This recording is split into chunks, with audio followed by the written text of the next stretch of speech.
شروع کرتا ہوں اللہ کے نام سے جو وحدہ لا شریک ہے۔ تمام ناظرین کو عثمان وائس چینل پہ دل کی اٹھا گہرائیوں سے خوش آمدید اور محبتوں برا السلام علیکم۔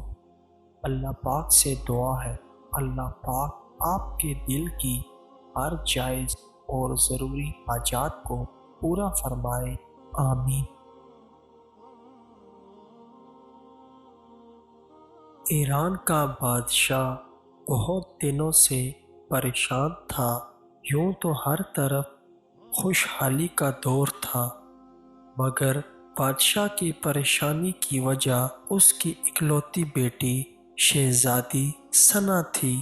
ہر باپ کی طرح بادشاہ بھی اپنی بیٹی کی شادی کر کے اپنے فرض سے آزاد ہونا چاہتا تھا، لیکن شہزادی ثنا نے بھی عجیب اعلان کر رکھا تھا کہ جو شخص اس کے سوالوں کے درست جواب دے گا وہ اس سے ہی شادی کرے گی۔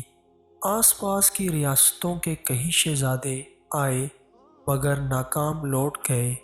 اس ملک میں نوجوان طالب علم بھی رہتا تھا، اس کا نام اعظم تھا۔ اس نے اپنے والد سے کہا کہ وہ بھی اپنی قسمت آزمانا چاہتا ہے۔ اعظم کے والد استاد تھے اور کئی برسوں سے لوگوں میں علم کی روشنی بانٹ رہے تھے۔ ملک فارس کا وزیر اعظم، بڑے بڑے درباری اور شہر کا قاضی بھی ان کا شاگرد تھا۔ باپ نے بیٹے کی خواہش دیکھی تو بولے، بیٹا اگر تو ناکام لوٹا تو تیرا کچھ نہیں جائے گا، لوگ کیا کہیں گے کہ ایک استاد کا بیٹا ناکام ہو گیا۔ اعظم اپنے باپ سے کہنے لگا، بابا بڑے بڑے شہزادے لوٹ گئے، اگر میں بھی ناکام ہو گیا تو کیا ہوا، یہ تو مقابلہ ہے، جو بھی جیت لے اور شاید وہ خوش نصیب میں ہی ہوں۔ آخر باپ کو بیٹے کی ضد ماننی پڑی۔ اعظم خوشی خوشی محل کی طرف چل پڑا۔ شہر بھر میں یہ خبر جنگل کی آگ کی طرح پھیل گئی کہ ایک عالم کا بیٹا قسمت آزمانے محل میں چلا آیا ہے۔ مقرر وقت پر محل لوگوں سے کھچا کھچ بھرا ہوا تھا۔ بادشاہ تخت پر بیٹھا تھا، ملکہ عالیہ بھی محل میں موجود تھی۔ وزیر، امیر، درباری اور عوام الناس سب دربار میں موجود تھے۔ آخر شہزادی نے اپنا پہلا سوال کر ڈالا۔ اس نے شہادت کی انگلی فضا میں بلند کی۔ اعظم نے کچھ دیر توقف کیا اور پھر شہادت والی انگلی کے ساتھ والی انگلی بھی فضا میں بلند کی۔ یہ دیکھ کر شہزادی مسکرا اٹھی اور ملکہ عالیہ بولی، شاباش اے نوجوان، تم پہلا مرحلہ کامیابی سے طے کر گئے ہو۔ دوسرے سوال کے لیے شہزادی کرسی سے اٹھی اور ہاتھ میں تلوار لے کر ہوا میں چلانے لگی۔ کچھ دیر بعد وہ دوبارہ اپنی نشست پر آ کر بیٹھ گئی۔ بادشاہ سمیت ہر درباری کی نظر اعظم پر تھی۔ اعظم کھڑا ہوا اور اپنی جیب سے قلم نکال کر فضا میں بلند کر دیا، شاباش اے نوجوان، ہم خوش ہوئے، یہ جواب بھی درست ہے۔ ملکہ عالیہ کی آواز دربار میں ابھری، اسی کے ساتھ دربار مبارک ہو کی آواز سے گونج اٹھا۔ دو سوالات کیا تھے اور ان کے جوابات کیا تھے؟ اب ہر شخص اس پر غور کر رہا تھا کہ شہزادی نے کیا پوچھا اور اعظم نے کیا جواب دیا۔ لوگوں کے لیے یہ ایک راز تھا۔ آخر شہزادی نے تیسرا سوال کر ڈالا۔ وہ تیزی سے سیڑھیاں اتری اور تیزی سے سیڑھیاں چڑھ کر اپنی نشست پر بیٹھ گئیں۔ یہ بڑا عجیب و غریب سوال تھا۔ ہر طرف خوشی تھی، لوگوں کی سانسیں رکی ہوئی تھیں۔